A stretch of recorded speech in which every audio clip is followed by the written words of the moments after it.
Hello everybody, my name is Colin. And I'm Isaiah. We're going to give you guys some advice if you choose to take it, just from some of our personal experiences of what we think can help you in your dating life, your relationship life, when it comes to the opposite sex and choosing what could turn out to be and hopefully be your spouse, your future spouse. So we'll get right into it so we can keep the video short. We have 3 points, and that first one being friendship first, as we like to call it. Pretty much what this is about is being someone's friend first. Whenever you meet someone, we recommend becoming friends with them first. Whenever you just see someone, you're attracted to them or whatever it is that's in your mind that thinks, oh, hey, I want them to be my girlfriend or boyfriend, and you ask them out on a date or they ask you out and you jump right into that, it tends to go sour quicker, because when you get right into the I might have feelings for you thing on a date, you kind of give off the persona of who you want them to see you as, and that might honestly, I mean, if we get real, that's not always who you really are. Mm-hmm. So whenever you become friends with someone first, it really, like, Isaiah's one of my best friends, and I can tell you, like, whenever he gets mad, I know exactly what he's going to do when he gets really pissed off. We can come and sit in the same room for 5 minutes and just watch TV and be totally quiet, and I can tell you what kind of a mood he's in. I know what it takes to get him out of a bad mood, how to put him in a bad mood. I mean, and he knows the same for me. I mean, trust me, we've made each other really mad, but we've also pulled each other out of some crappy situations with my friends and family, and the same with him. And so we recommend that. What would you say? I would definitely agree with Colin on that. I think in order for you to truly be able to find somebody attractive, you have to be able to be their friend first. Because it's so easy for us in this superficial world to find somebody's physical appearance attractive. But if you really take the time to get to know them inside and out, then that's what's really going to be able to be the basis of your relationship. And if you can start out on a friendship level, and like Colin was saying, if you know what makes somebody mad, if you know what makes somebody happy, then you're going to ultimately be able to encourage them, lift them up, and help them grow through the toughness of life and whenever that comes. And ultimately, if you can have a best friend, then and you're attracted to that person, it's going to evolve into something bigger and more beautiful than just, hey, you're cute, I'm cute, this would be cute. Yeah, I definitely agree. I think with all the crap that media puts on us today, it's all about, like, you see these shows, I won't even name the channel or the name of the shows, but I mean, you guys probably know what I'm talking about. It talks a lot about dating and from the guy's point of view and the girl's point of view, and really it just feeds you a load of crap. I mean, I was watching some of it today and I was literally blown away by, it was encouraging people just to have friends with benefits, and like cheating on their boyfriends is not that big of a deal because you're still technically single even if you're in a serious relationship unless you're married.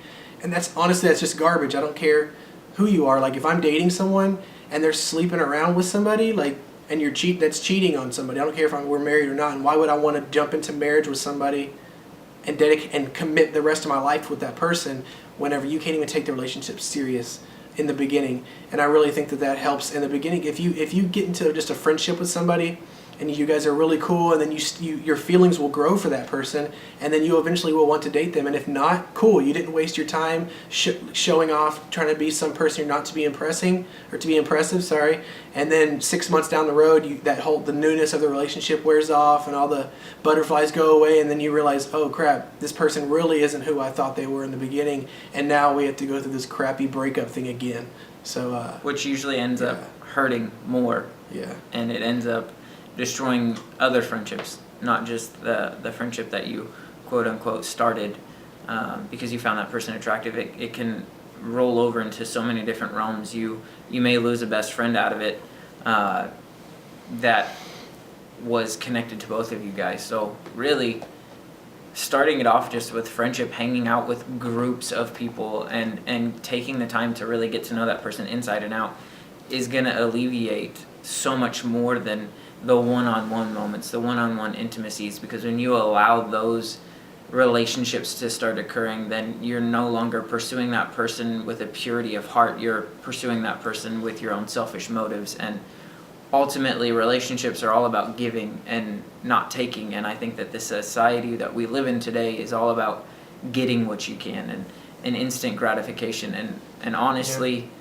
it's not about instant gratification. It's about dying to who you are just to see the other person's satisfaction and to see the other person's face light up with joy and to see the other person's dreams fulfilled. Yeah. Cool. Second point is pursuing. And this specifically, well, I guess it isn't specifically just for guys, it goes for guys and girls. The guy, I'm not bashing guys because I've heard people kind of talk about this before and they really hit on guys and that's not fair, but because it's on the girls' side too.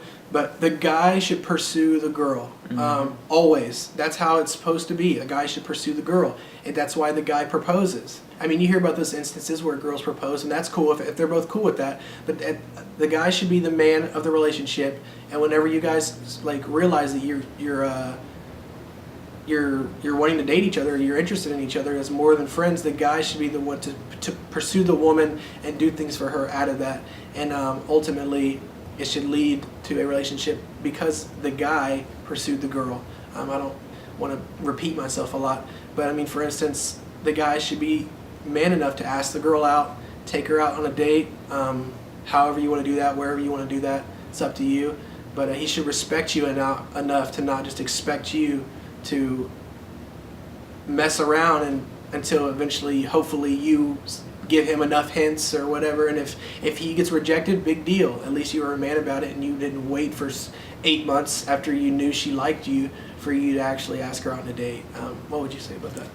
I think pursuing a girl is a very chivalrous thing to do, because nowadays it's all about making sure that she likes you first or feeling comfortable, and it's never really going to be comfortable. And if it's already comfortable, then I think you're kind of missing out on the opportunity to really make her feel cherished and to really make her feel like she's worth something. Because if you can step out of your own comfort zone and if you can pursue her and if you can let her know, like, hey, I may be nervous and I may be shy, I may be scared. A lot of times girls embrace that and they appreciate that, because then it shows that you're willing to chase them, that they're worth you putting your hopes and dreams on the lines of that first date with them. It's showing them that they're worth more than just waiting around and worth more than just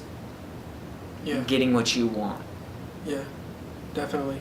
I think also on the other side, women, I mean, you can play the hard to get thing for a long time, but eventually that will turn a guy away. There's more in a relationship in the beginnings, when like the fruit that you plant in the beginning, so to speak, will definitely can turn its back on you in the long run. I've dated girls in the past, not even dated, like we were just hanging out a lot, and then I ended up not pursuing them because they acted like they totally weren't interested. Then a year and a half later I found out that they were, which sucked because I was like really into that person, and then nothing came from it. And so my advice to you ladies would be to, I mean, show the guy that you care. You know what I mean? You can do small things in the beginning. It gives the guy encouragement. So there definitely is not one extreme. I'm sorry, I wouldn't say that one extreme is the answer on both ends. I think there's a good balance to the guy pursuing, but there's also on the other side of that, the girl should. I mean, why would you say it? The best way to put it is really, if you're interested in that guy, then don't flirt with the other guys around. Yeah. And dude, if you're interested in that girl, make it known. Whether it's writing her a letter that's just saying, hey, I would love to get coffee with you, or in my opinion, I think it would just be really cool to take that step and be like, hey, I would really like the opportunity to get to know you better. Because ultimately when you're pursuing her, you need to be pursuing her in purity of friendship first, to let her know that you're more concerned with her emotions and her feelings and making sure that she feels comfortable and making sure that she feels valued rather than worthless, really.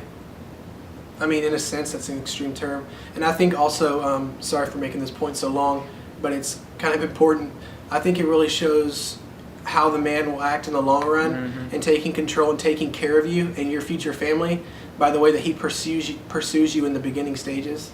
I think if he's not man enough, and I don't mean that as an insult to guys, you know what I mean? If he's nervous and he's had issues in the past, then there's forgiveness for that, you know what I mean? And hopefully you guys can work through that. but a guy should be able to step up and do that. And if not, then if you were willing to stick with him through that and help him get through that, then that's awesome. But if not, you might want to just not waste your time and move on to someone else, because I think that shows in the future how things might turn out, and that's probably not good.